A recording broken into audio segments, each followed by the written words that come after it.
The Embedding by Ian Watson, published in 1973, is actually his debut science fiction novel, one that is primarily an exploration of language. It splits into three interwoven plot strands, threaded together with these alternating chapters. The first one is set in a British research institution where a series of orphans are being kept in these isolated artificial environments where their intellectual development is being sped up, allowing them to develop their own forms of communication independently. The second one is set in the deep rainforests of Brazil, where an American organization are constructing a dam when they discover a tribe of primitive humans called the Zemahoa, I think, who have unlocked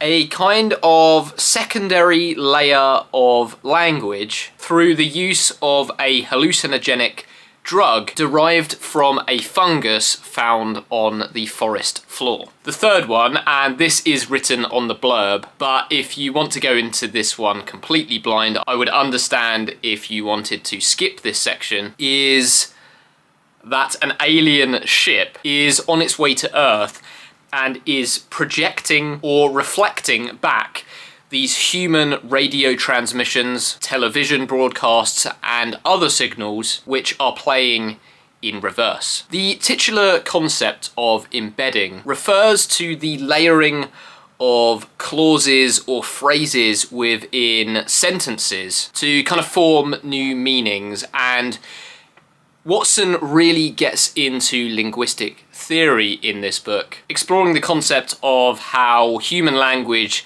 is essentially a series of building blocks or rule sets that can be applied to form new, never before uttered or heard sentences, express complex ideas, and experience the world around us. And that's really where we get to with this novel. This question around to what extreme can linguistic ability shape our understanding of time, consciousness, and reality. There's that sort of annoying but very prominent sentiment that science fiction is a genre of ideas, which seems to often be leveraged as a kind of excuse for poor writing. And I'm not necessarily going as far as to say that Ian Watson's writing is poor, but I do think that you are feeling him struggling early into his long-form writing career to construct a cohesive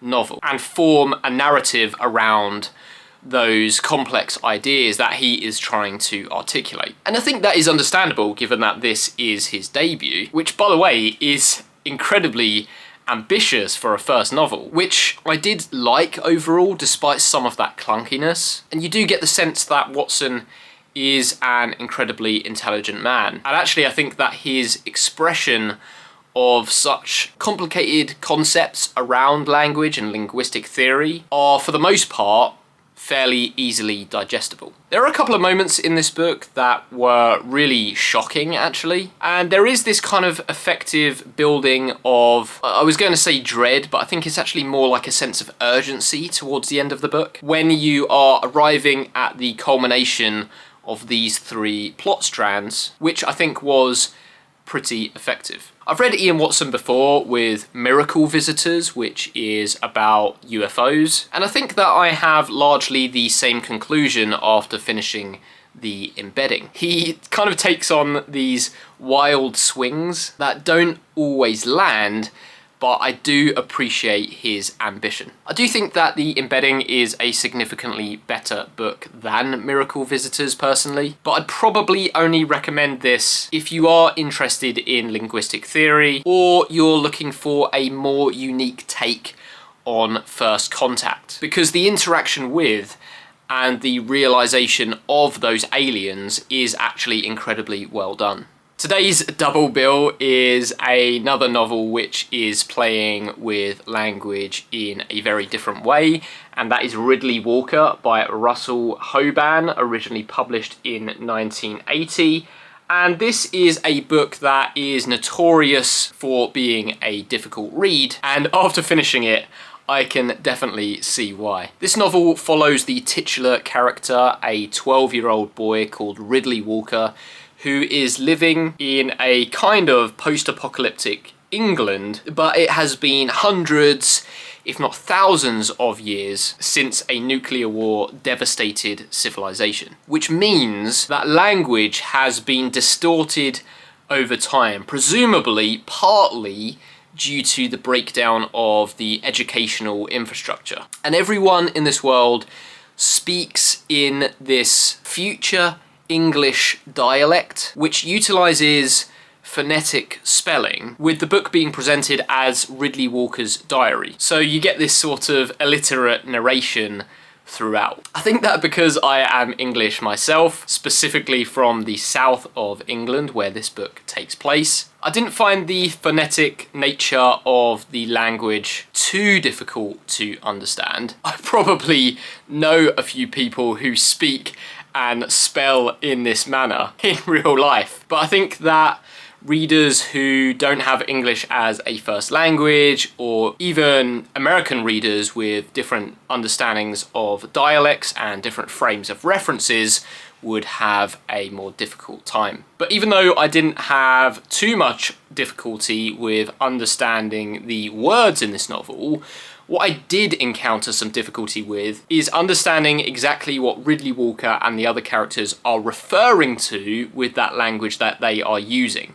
and what he's really meaning with the words and phrases that he chooses to employ. And that's primarily because this civilization has some quite bizarre practices, with the key one being these sort of travelling puppet shows, which priest-like figures present to these communities, reenacting stories of a religious or mythological nature.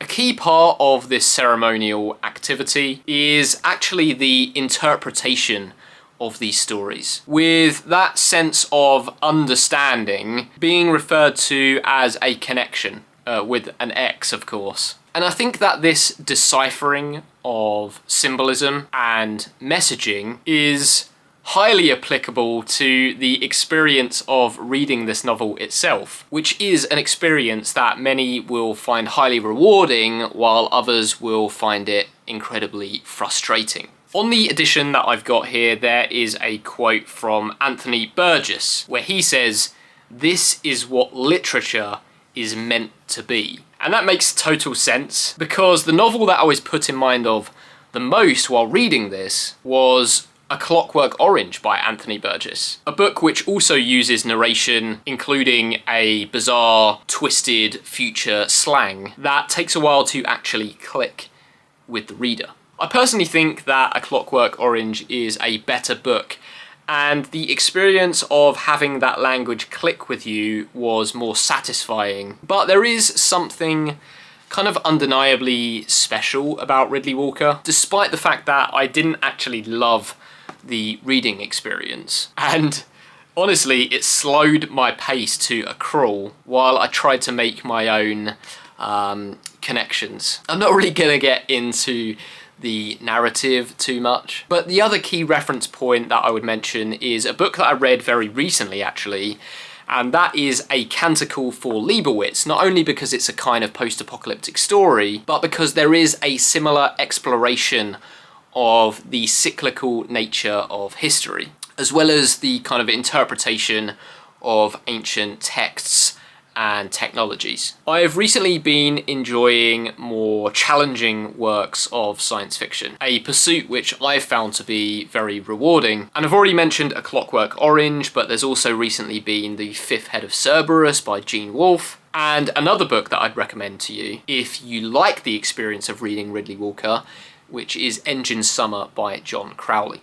I liked all of those books that I've just mentioned more than I liked Riddley Walker, but I am glad that I read it, and I think that there is probably more to be gleaned from it upon a reread. Both books in today's video, and every other book that I've referenced actually, are present on Science Fiction, the 100 Best Novels list by David Pringle, which I'm reading through on my channel. I think I've now read 56 of them, and I'm hoping to get to about 60 or 70 this year before pressing on to finish it in 2026. If you feel like following me on this journey, feel free to subscribe. I also occasionally veer away from it and make other lists, reviews and haul videos. And if you're already subscribed, thank you very much. Let me know your thoughts in the comments and I'll see you on the next one.